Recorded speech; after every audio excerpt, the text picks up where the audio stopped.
All right, ladies and gentlemen, today we are going to move on to our next topic, which is gerunds.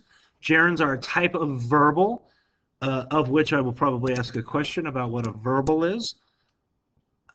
But what they are is a type of verbal, meaning that we take a verb form and change it, and it's no longer acting as a verb. So gerunds, and we talked about participles last time, and participles were verb forms that take a different part of speech and they act as adjectives. Gerunds take a different part of speech. They are a verb form that act as nouns.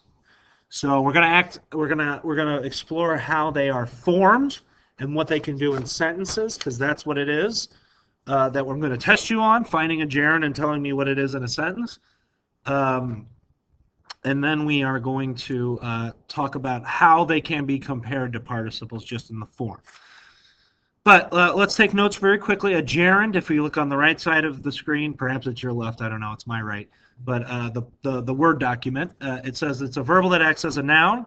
To form it, we take the base form of a verb and add ing. So we would say, running as opposed to run. Running has the ability to be a gerund because it has the ing ending. Doesn't mean it will be, but it has the ability to be. Because it has the same form of participles with the ing. Remember, participles don't have to end in ing, but they can. Because it has the same form of participles, we need to realize that sometimes they can be confused with each other. So sometimes you think you might have a participle, but you have a gerund, and vice versa.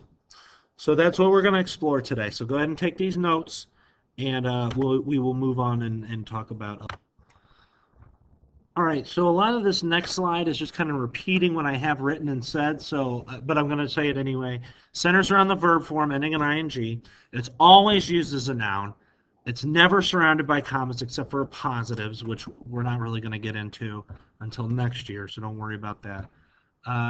We need to be cautioned in the fact that some ing forms can also take not only participles but also verbs. So we really need to be careful of those ing forms and figuring out what really they are doing in the sentence. And they can be used in each of the 6 noun positions. So the 6 noun positions refer to what nouns can be in a sentence, meaning that gerunds can be subjects, they can be indirect objects, direct objects, objects of the preposition,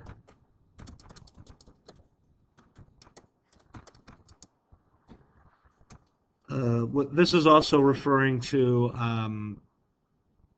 like a positives, which we're not really, like I said, going to get into. And then, of course, predicate nominatives.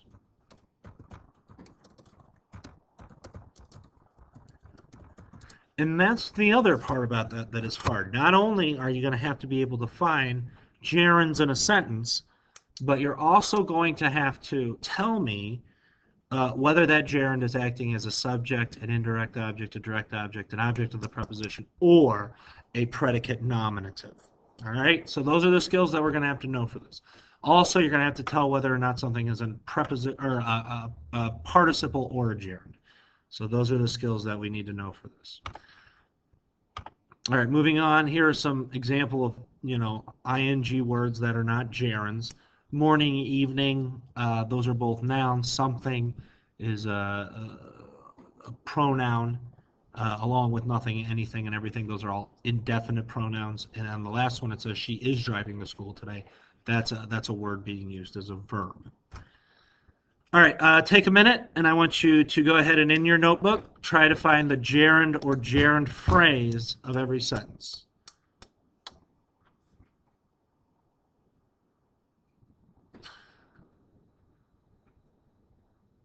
All right, so let's take a look at this.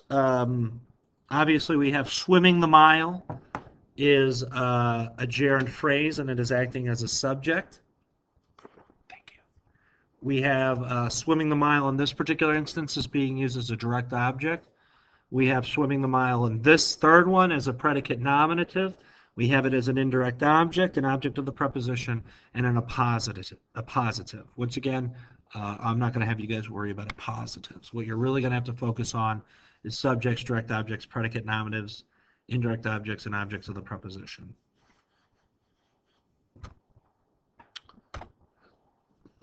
Same thing here, just in your notebooks, please. And I think in this one, you are definitely going to have some participles joining the party to try to confuse you. All right, same thing. None in here. We have a verb phrase. Down here we have practicing the piano as a direct object. An indirect object, my mom's cooking. Sitting in the pool is a subject. And in these instances, we do not have gerunds. All right, same thing. And there will probably be things that don't have gerunds. Once again, these are just in your notebook. All right, take a look at your answers. One more time.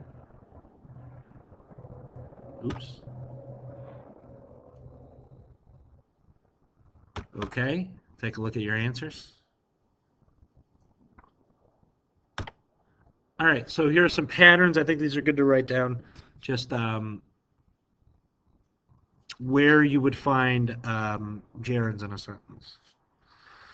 All right, so that's it. The hard part about this, once again, is not just finding them, but being able to differentiate between participles, gerunds, and verb phrases. And also the issue is going to be labeling what they are doing in a sentence. So that's really what our practice is going to be on.